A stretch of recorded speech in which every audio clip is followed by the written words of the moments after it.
আমরা সারা রাত ধরে এখানে সিডিআর অ্যানালিসিস করি এবং সিসিটিভি ওই এলাকায় আছে কিনা এগুলো দেখে, এবং যারা সাইফুর রহমানের যখন যখন তখনও তিনি জীবিত ছিলেন, তো তখন তাকে যারা হসপিটাল নিয়ে গিয়েছে তাদেরকে জিজ্ঞাসাবাদ করে, স্থানীয় লোকদের জিজ্ঞাসা করে আমরা এই সম্পর্কে আমরা একটা প্রাথমিক ধারণা গ্রহণ করি এবং সেখান থেকে আমরা অপারেশন প্রস্তুত করি। আমাদের বিভিন্ন ৩-৪টে টিমকে আমরা বিভিন্ন দিকে আমরা পাঠিয়ে দিই, আমাদের বিভিন্ন ডাইমেনশন আমরা গ্রহণ করি যে এইগুলোর মধ্যেই আমাদের এই ঘটনা হয়তো ডিটেক্ট হবে। তো আমরা এক পর্যায়ে সফল হই, আমরা জানতে পারি, আমরা একটা টিমের মধ্যে আমরা জানতে পারি যে আমরা দুজনকে আমরা গ্রেফতার করি ফরিদপুর থেকে। ফরিদপুর থেকে দুজনকে, স্বামী স্ত্রী দুজনকে গ্রেফতার করে আমরা নিয়ে আসার পরে আমরা জিজ্ঞাসাবাদ করে আমরা জানতে পারি যে এদের একজনের নাম হচ্ছে নাজেম, তার স্ত্রীর নাম হচ্ছে রূপা। নাজেমের বয়স হবে 21 বছর বা 22 বছর, রূপার বয়স হবে 20-21 বছর। এই ঈদে জামা জুতো অ্যাক্সেসরিজের ডিসকাউন্ট। আমি এলাকাটা দেখার জন্য গিয়েছি, তো গিয়ে আমি জানতে পারলাম যে ফোর্সদেরকে ব্রিফ করার এক পর্যায়ে আমার অফিসে আমি জানতে পারলাম যে উত্তরখান থানাধীন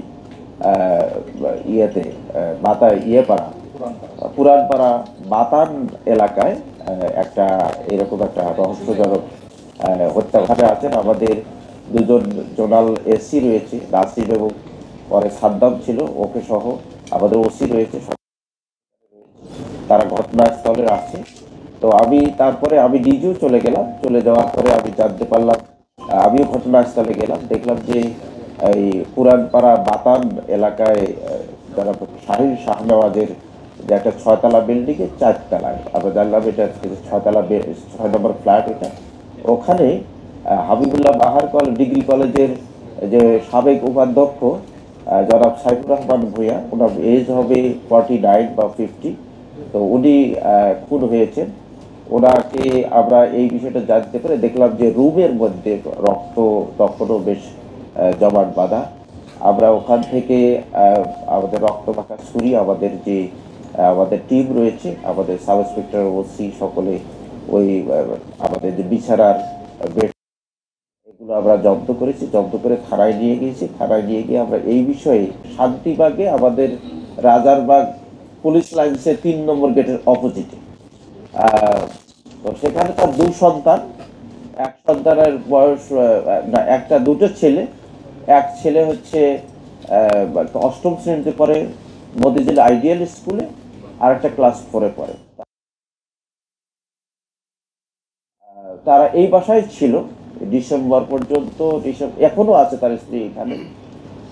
এর মধ্যে উত্তরখান এলাকায় যেটা বললাম যে পুরানপাড়া বাতান, এই জায়গাটায় 2.5 শতক জায়গা রয়েছে, যে সাইফুর রহমান ভূঁইয়ার যে দাদা শ্বশুর, সে তার এই 2.5 শতক জায়গা তিনি তার ছেলেকে দিয়েছেন, তার মানে তার শ্বশুরকে দিয়েছেন, সাদিয়ার বাবাকে দিয়েছেন, যে ওয়াইফ, সাইফুর রহমানের ভূঁইয়ার যে ওয়াইফ। এই জমি উনি আবার ওনার মেয়ে এই সাইফুর রহমানের ওয়াইফকে দিয়েছে, তার নামে এই জমি 2.5 শতক জায়গা, যেখানে ঘটনাস্থল তার সামনে এই জায়গাটা একটা সময় ময়লা ছিল, মানে ঝোপঝাড় ছিল, সেটা সে পরিষ্কার করেছে, আমরা দেখেছি। ঘটনার 3 মাস, অনুমানিক 3 মাস বা 2.5 মাস আগে তিনি এই সাইফুর রহমান ভূঁইয়া এই বাসাটি ভাড়া নেন। তো ভাড়া নিলে তিনি এই বাসায় এখানে বাড়ি করবেন বা দেখাশোনা করবেন, বা এই জায়গাটায় কোনো কিছু করবেন, হতে পারে এরকম পরিকল্পনা থেকে তিনি বাসাটি ভাড়া নেন। সিআরপিসি 164 ধারায় জবানবন্দি দেবে, স্বীকারোক্তি প্রদান করবে, আশা করছি, আমরা বিজ্ঞ আদালতে প্রদান করছি।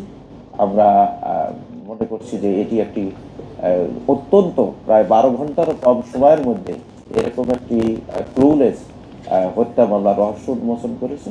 এটা আমাদের একটি অত্যন্ত বড় সফলতা বলে আমি মনে করছি, এবং আমি আমার টিমকে অভিনন্দন জানাচ্ছি।